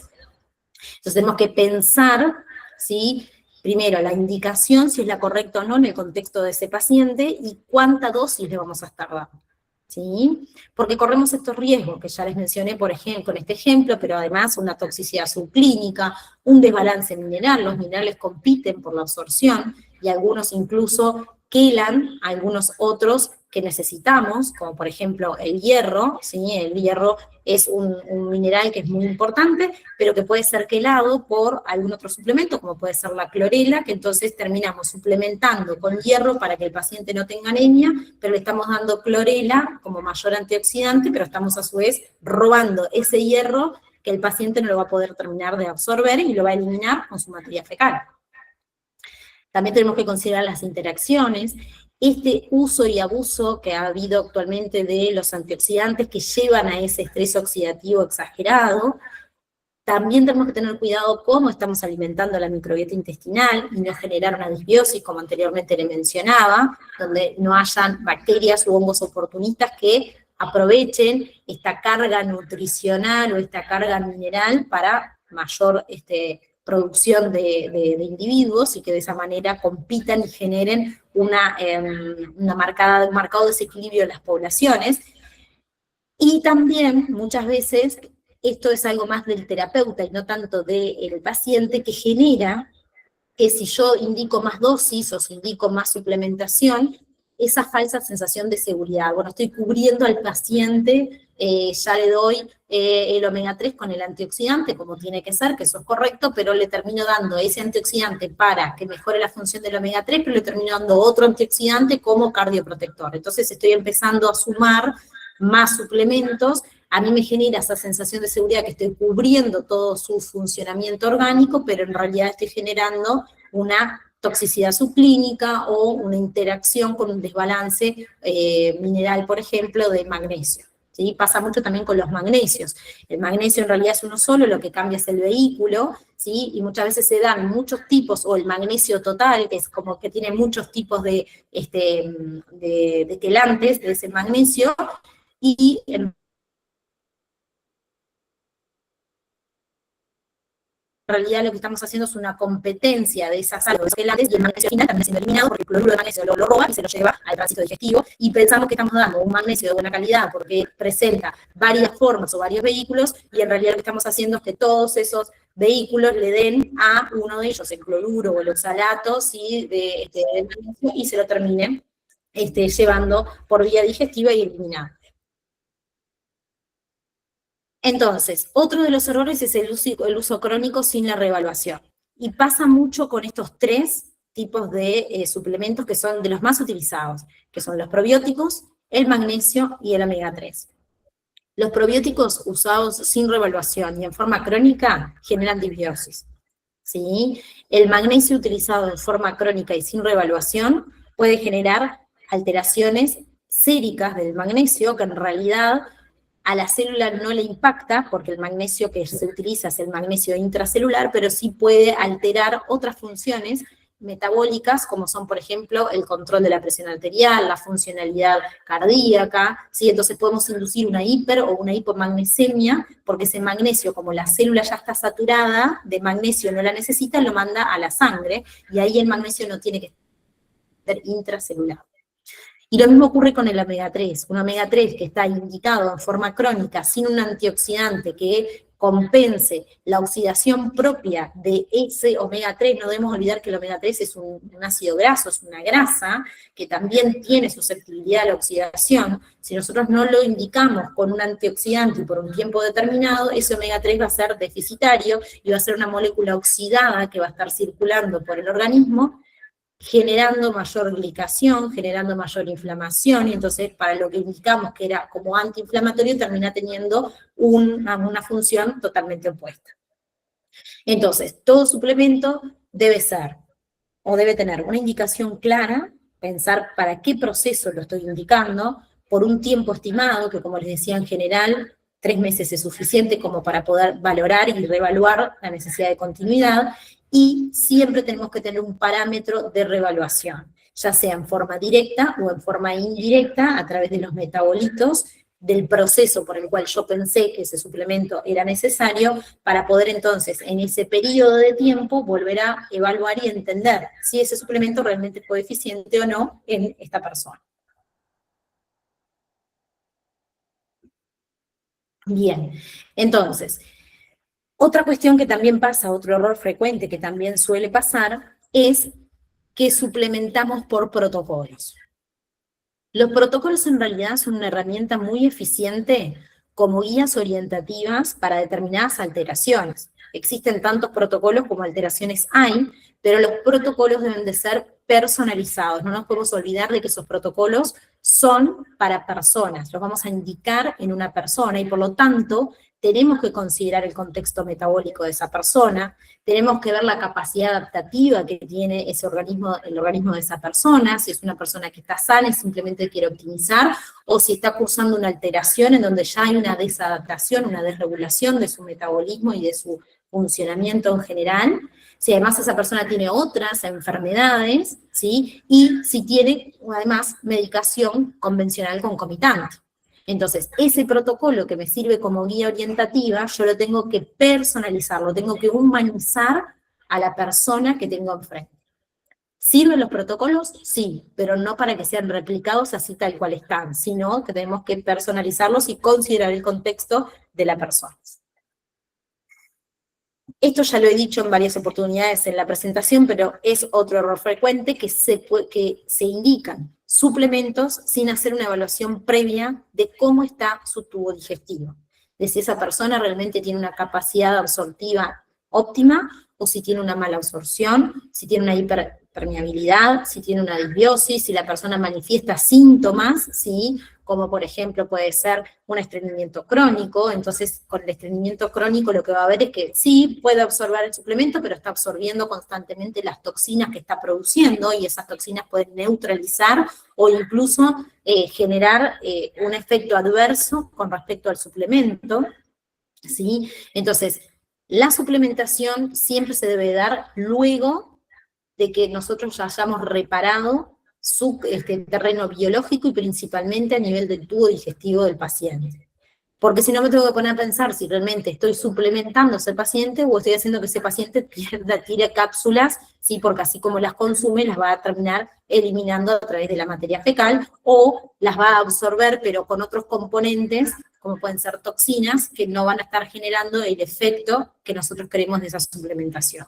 Entonces, este punto es un punto bien importante, bien interesante, y es uno de los errores más frecuentes que se utiliza, de que se suplementa sin antes poder valorar y poder intermediar y reparar el tubo digestivo del paciente. Otro de los errores frecuentes es no considerar las interacciones farmacológicas, ¿sí? Hay suplementos, la gran mayoría de los suplementos en general no tienen efectos secundarios graves, ¿sí? Son bastante seguros, cada vez tienen mayor margen de seguridad, al igual que los medicamentos, pero no dejan de tener, cuando están en contacto o cuando se dan en forma simultánea o en la misma ingesta, en la misma toma, interacciones mínimas, ¿sí? Que en algunos casos pasan de ser percibidas y en otras pueden generar alteraciones, ¿sí?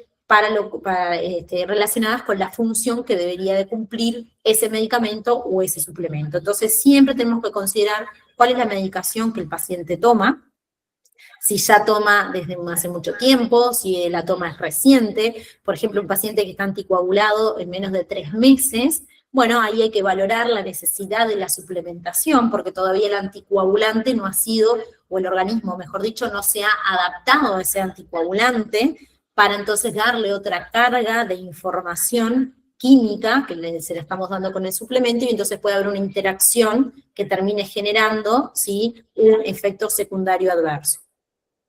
Y lo mismo con algunas otras drogas que ahí mencioné, o algunos otros medicamentos que ahí mencioné, y por lo tanto siempre la suplementación tiene que ser integrada, integrativa con la medicación. Si el paciente está medicado, ¿lo puedo suplementar? Sí, claro que lo puedo suplementar, pero primero tengo que saber cuánto hace que toma ese medicamento, qué otros medicamentos toma, si la dosis en la cual toma esos medicamentos, para ver si realmente ese suplemento, quizás en la dosis que pensé, la tengo que ajustar, o directamente tengo que suspender o sustituir ese suplemento por otro. Otra de las características que acá también es importante es que los pacientes no siempre tienen que estar medicados farmacológicamente luego de un evento, ¿sí?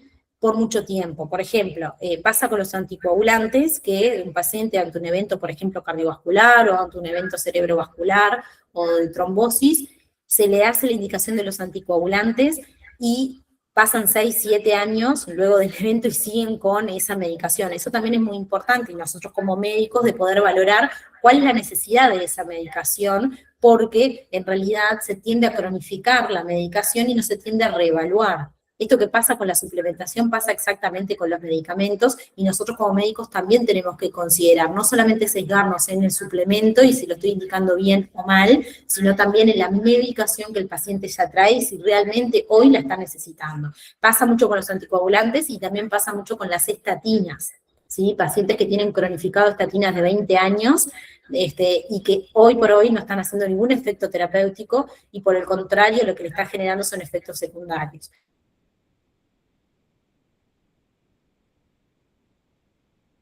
Entonces también tenemos que considerar no solamente suplementos, sino esos medicamentos que ya el paciente trae. Entonces, considerando los errores y la sobreutilización y viendo, bueno, de qué manera nosotros podemos utilizar efectivamente a los suplementos, una de las cosas que me gusta de la plataforma de VitaHub, No se escucha, justamente es perdón. esto, ¿no? El estímulo que tiene siempre de informar al Se usuario cortó, se cortó un poquitito. Se cortó un poquitito. Capaz que apague un segundo la cámara. ¿A qué altura capaz que se estás con cortó? poca señal. Ah, bueno, perfecto. Disculpe, Apago la se cámara, sigue guardando un cortando. segundito.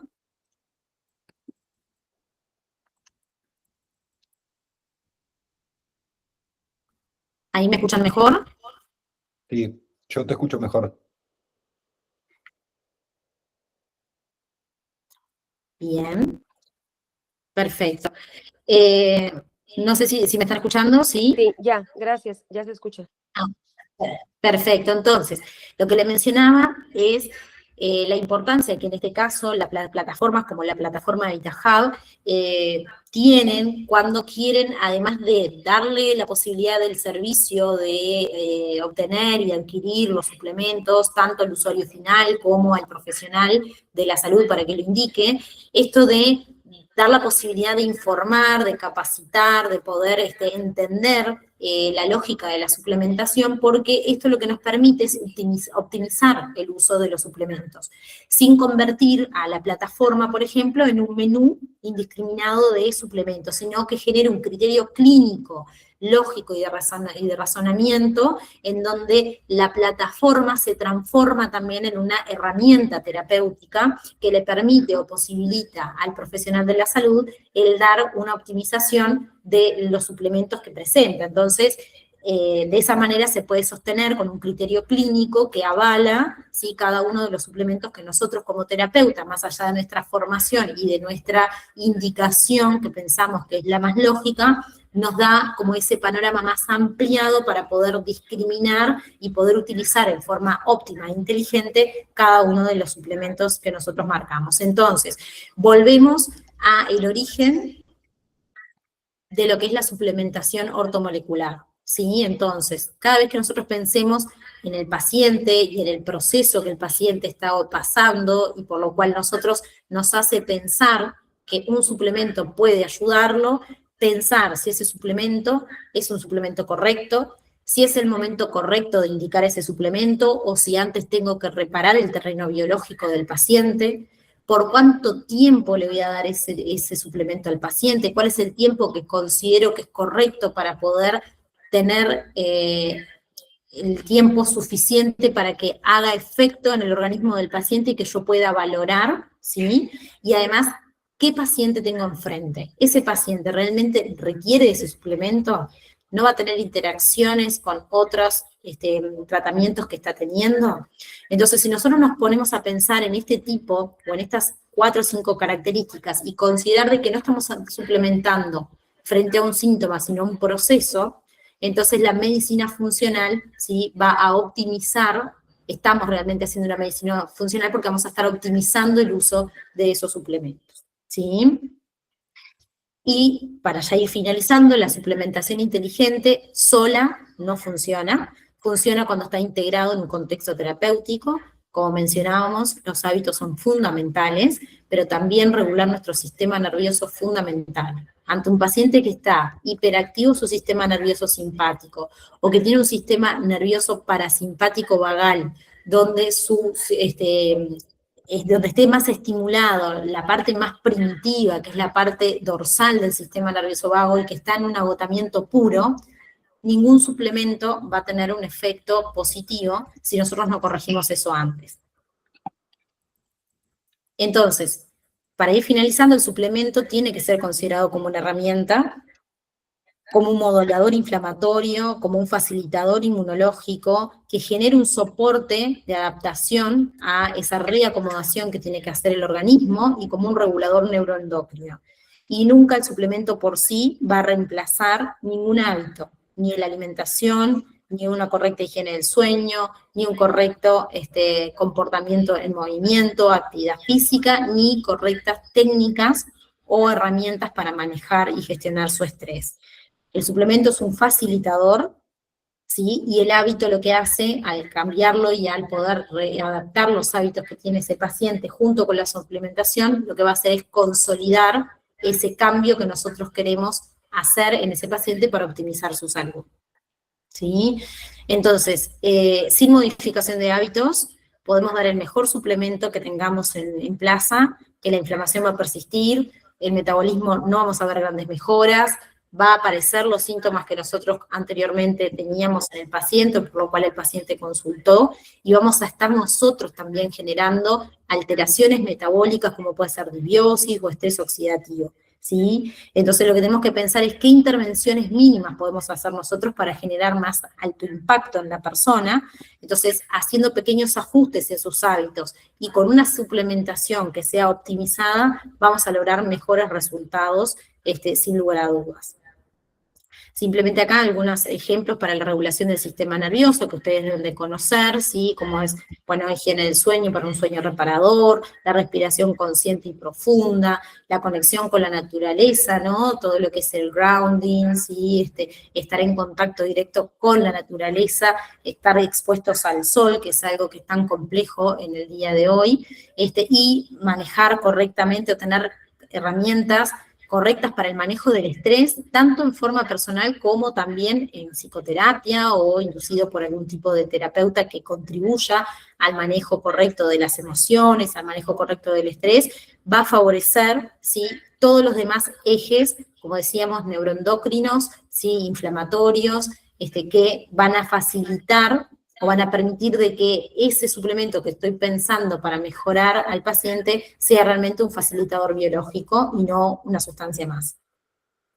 Entonces, el suplemento se vuelve un puente, ¿sí?, en donde yo estoy pensando de que esa suplementación va a favorecer el organismo y por lo tanto no tiene que ser cronificado, sino que tiene que ser transitorio por un tiempo determinado, con una función adaptativa, que genere una estabilización y una armonización en el funcionamiento del organismo, y mientras estamos suplementando vamos reorganizando los hábitos, el ciclo circadiano, vamos mejorando también o haciendo que el paciente sea más consciente de su entorno y regulando toda su función nerviosa, ¿sí? Entonces el objetivo acá no es que el paciente dependa del suplemento, sino que recupere su propia capacidad de autorregulación.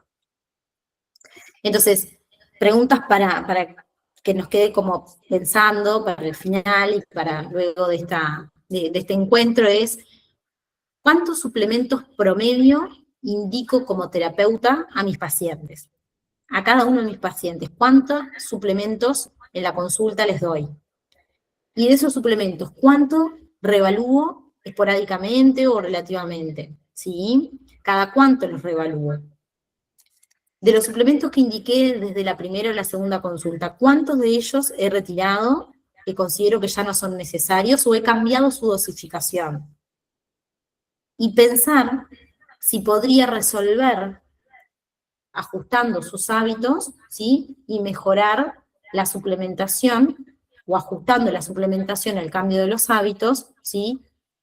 Y quizás ahí bajo bastante el porcentaje de los suplementos que inicialmente pensé para el paciente, como fue hoy en el primer caso que estuvimos viendo, ¿sí? Entonces, estas preguntas finales, que se las dejo como forma reflexiva, nos sirve para también mejorar nuestra práctica clínica, ¿sí? Y esto es válido no solamente para la parte de la suplementación, sino también para todas aquellas acciones que propongo para hacer con el paciente. ¿Cuándo las vuelvo a reevaluar?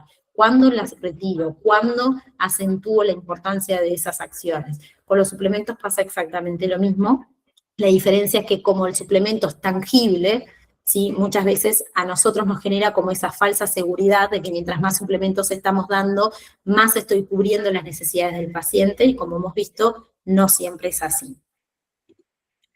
Entonces, si logramos que cada indicación tenga un fundamento, un contexto y un tiempo definido, entonces no estamos vendiéndole suplementos al paciente, sino que lo que estamos haciendo es una medicina funcional con responsabilidad. Bien, por ahí vamos terminando.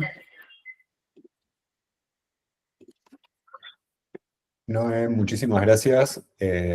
Súper interesante toda la charla. Algunos me estuvieron escribiendo ya por WhatsApp, muy, muy copados. Ahora hay unos minutitos más. Si alguno quedó con alguna pregunta, si alguno no está acá, así que anímense.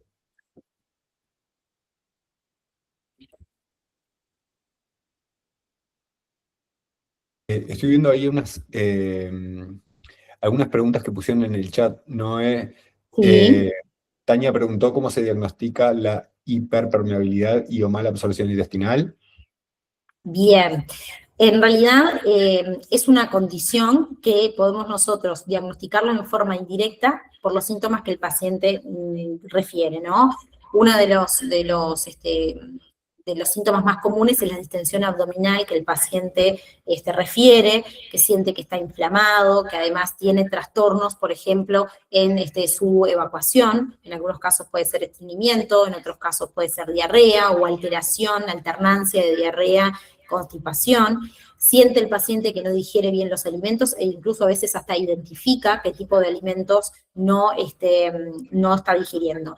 Objetivamente se puede diagnosticar haciendo la medición de la sonulina, que es una proteína que marca la unión entre un enterocito y el otro, pero la realidad que eso se hace más que nada a nivel de investigación, no a nivel clínico, porque bueno, todavía sigue siendo un estudio que si bien se hace en algunos países, no deja de ser costoso a nivel clínico. Entonces lo que se hace es un diagnóstico presuntivo y realmente cuando se empieza a hacer las acciones para empezar a sellar el intestino, la persona comienza a digerir mejor los alimentos, incluso gana peso si esa persona viene con un peso descendido, o incluso mejora su composición corporal porque está absorbiendo mejor los nutrientes. Bien, acá Bernice preguntó, ¿puede repetir qué pasa cuando se suplementa con magnesio por tiempo prolongado, por favor?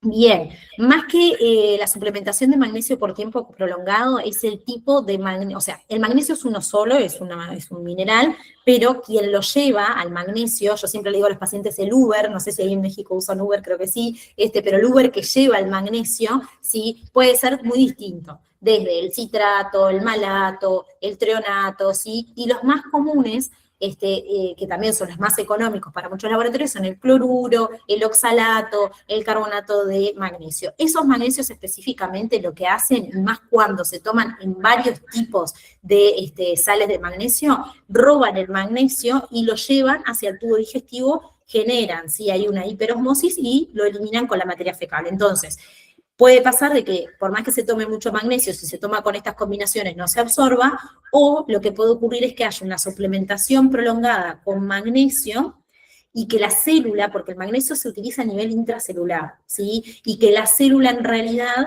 esté saturada de magnesio y comience a no recibirlo, que no deje sus receptores para el magnesio y que quede a nivel vascular, a nivel sanguíneo. Y ahí sí se puede haber un aumento del magnesio, generalmente una hipermagnesemia, y puede afectar a la contractilidad cardíaca, entonces puede generar arritmias, por ejemplo.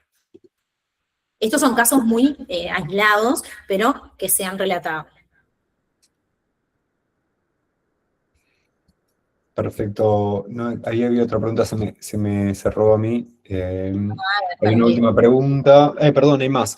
¿Cuáles son esas acciones que sellan el intestino? Bien, perfecto. Esto es como para una clase más, ¿no? Pero a grandes rasgos, primero, evitar el contacto con alimentos inflamatorios, o sea, hacer lo que comúnmente se le llama una dieta de eliminación de alimentos inflamatorios. Entonces ahí ya sacamos aquello que esté irritando la mucosa intestinal y que esté generando esa hiperpermeabilidad intestinal. Luego de eliminar esos alimentos inflamatorios, comenzamos a sustituirlos por alimentos que son antiinflamatorios y comenzamos a sellar el intestino. Que sellantes intestinales hay varios, está el colágeno hidrolizado, la glutamina, el aloe, el agua de mar, puede ser el caldo de huesos, el selenio como mineral y el zinc también son importantes para facilitar el sellado del intestino. Entonces tenemos varias acciones para poder hacer y trabajar siempre también a la misma vez la modulación psicoemocional que tiene el paciente, ¿no? O sea, si el paciente está estresado o tiene algo que lo está afectando en ese momento también a nivel psicoemocional, hay que trabajarlo a la misma vez. Bien. Acá nos preguntan si una persona es intervenida por cateterismo cardiovascular, ¿qué suplementos? Pregunta Ernesto. Bien, hay que considerar el contexto del paciente. ¿Sí? Acá esta pregunta en realidad requiere conocer, personalizar, lo que hablamos hoy de los protocolos, ¿no? Hay muchos protocolos que podemos utilizar para para una cardioprotección, pero necesitamos saber qué condiciones tiene ese paciente. Ese paciente fue su primera intervención, realmente ese cateterismo fue un cateterismo preventivo o fue una desobstrucción real de un ateroma. Entonces tenemos que considerar varios aspectos para saber luego cómo suplementar. Bien. Emilia nos pregunta que ella usa glutamina en pacientes con síntomas de colitis y trastornos claros de permeabilidad intestinal. Se sintió peor. ¿Cuál es su sugerencia en este caso? Bueno, tenemos que valorar todo, no solamente el intestino. Tenemos que valorar cómo esa persona está descansando, tenemos que valorar, saber primero si es hombre o si es mujer, para ver también su componente neuroendocrino, ¿sí? Si la glutamina, que en realidad es un buen sellante intestinal, pero al principio, si hay una gran alteración a nivel del intestino, puede ser irritante, ¿sí? Entonces, esa glutamina, que es una molécula, que dentro de todo es una molécula pequeña, puede atravesar la barrera digestiva y pasar a la sangre y generar reacciones, como si fueran reacciones alérgicas en el organismo también, y más cuando tenemos una inflamación crónica, como puede ser la colitis ulcerativa. Entonces,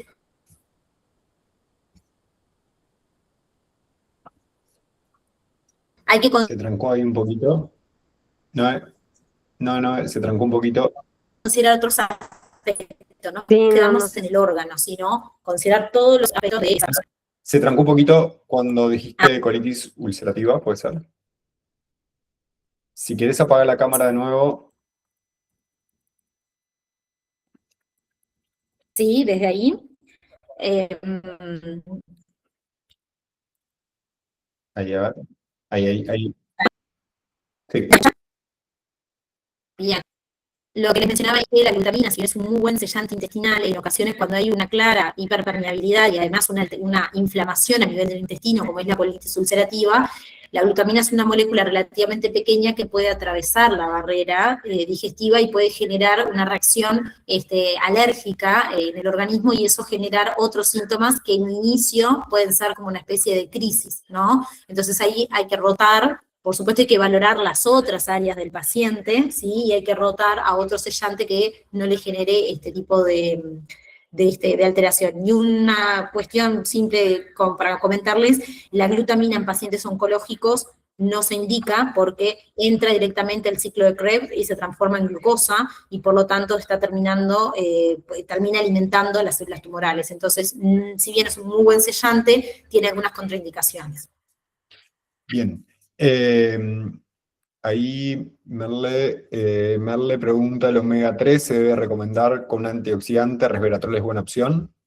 Sí, siempre el omega 3, por esto que les mencionaba, que es un ácido graso y que tiene alta tendencia a la oxidación, hay que indicarlo con un antioxidante que no tiene que ser en altas concentraciones. Mínimas concentraciones del antioxidante ya son suficientes para neutralizar ese efecto de oxidación que tiene. Entonces, el más común y el más económico de todos es la vitamina C, pero también está el resveratrol, actualmente también están las astaxantinas, que han sido muy nombradas a nivel de antioxidantes nuevos, pero cualquier antioxidante con una dosis mínima eficaz ya es suficiente para indicarlo junto con el omega 3. Bueno, ahí creo que terminaron las preguntas. Y ya estamos muy justitos en la hora. Les agradezco a todos los que participaron. Como les comentaba, este probablemente sea el principio de un ciclo de capacitaciones. Así que, bueno, van a ser bienvenidos en las próximas, no se la pierdan. Noé, fue un gusto escucharte, un gusto de la forma como presentaste todo. Creo que todos quedaron muy felices así que te doy las gracias en nombre mío, en nombre de VitaHub, y a ver, alguien más. Bueno, ahí está mandando los agradecimientos. Así que bueno, damos por concluida esta sesión y los esperamos en la que viene. Y cualquier duda que tengan respecto a VitaHub, saben que nos pueden escribir. Estamos siempre trabajando por ustedes. ¿Ah? Bueno, muchas gracias y bueno, que tengan buen descanso y gracias por quedarse a esta exposición que espero que no haya sido agotadora. Hasta luego.